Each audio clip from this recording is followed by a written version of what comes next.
आप तमाम पत्रकार बंधुओं का शुक्रिया, धन्यवाद। आप लोगों ने समय दिया। आज हमारा ये प्रेस कॉन्फ्रेंस है कि जब से आज़ाद हुआ मुल्क, अल्पसंख्यक समुदाय ने सेकुलर पार्टियों को वोट दिया और सेकुलर पार्टियों के नेताओं को अपना नेता माना, लेकिन अल्पसंख्यकों को जो अधिकार मिलना चाहिए था वो किसी ने नहीं दिया। हम लोगों के नेता दिवंगत सिवान के पूर्व सांसद शहाबुद्दीन साहब के देहांत के बाद जिस तरह से हमारे समाज को दबाया गया, राजनीतिक स्तर पे, चाहे शैक्षणिक स्तर पे हो, चाहे वो रोजगार के मामले में हो, हर स्तर पे हमारे समाज का शोषण किया गया। अभी हाल में जातिगत जनगणना की जो रिपोर्ट आई है,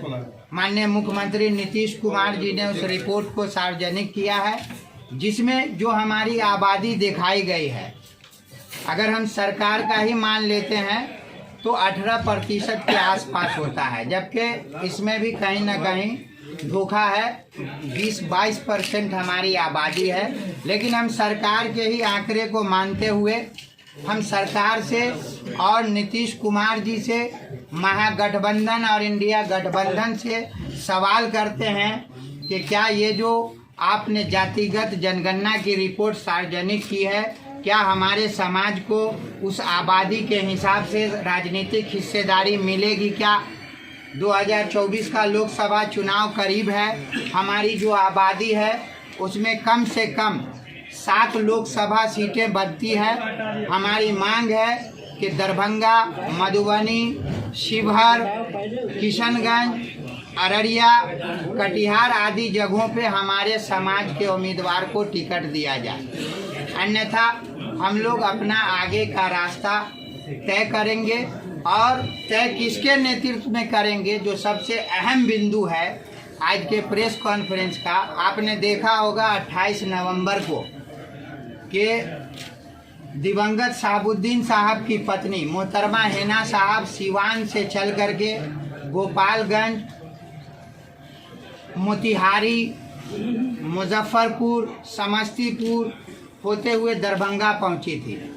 हजारों गाड़ियों का काफिला था और बिहार के लोगों ने जिस तरह से, हम लोगों ने भी उनको अपना नेता स्वीकार किया है और उनके नेतृत्व में 2024-2025 का चुनाव हम लोग उनके आदेश और उनके नेतृत्व में लड़ेंगे, देखेंगे और अपनी हिस्सेदारी की बात करेंगे। जल्द ही दरभंगा के बाद हम पटना राजधानी में अपने अधिकार की मांग करेंगे और वो मोहतरमा हिना साहब के नेतृत्व में करेंगे। और ये हम खुलेआम जो भी तथाकथित सेकुलर पार्टियां हैं जिन्हें हमने थोक में वोट दिया और जितनी तादाद में हमारे लोगों को असेंबली जाना चाहिए, पार्लियामेंट जाना चाहिए, वो नहीं गए। जिस पार्टी के, जिस समुदाय के नेता हैं वो सिर्फ अपने समुदाय के लोगों को असेंबली और पार्लियामेंट भेज रहे हैं। लेकिन अब चूँकि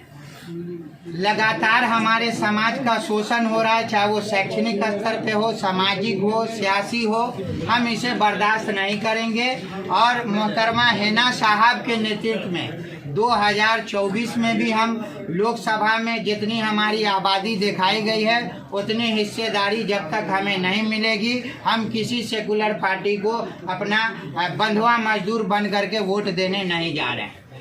है जो हमारी आबादी दिखाई गई है, अगर उस सम्मान में हमें टिकट नहीं मिलता है तो हम 2025 में पूरे बिहार में घूमेंगे, हिना साहब के नेतृत्व में घूमेंगे, ओसामा साहब के साथ घूमेंगे और हम नया रास्ता, नया समीकरण अपने समाज के साथ साथ दलित और जो समाज का सबसे निचले स्तर के जो लोग हैं जिनका शोषण हो रहा है उनको लेकर के बिहार में एक नया समीकरण बनाएंगे हैं। और हम जल्द ही पटना राजधानी में एक बड़ा अधिकार सम्मेलन करेंगे और उसमें मुख्य अतिथि हमारी मोहतरमा हिना साहब होंगे।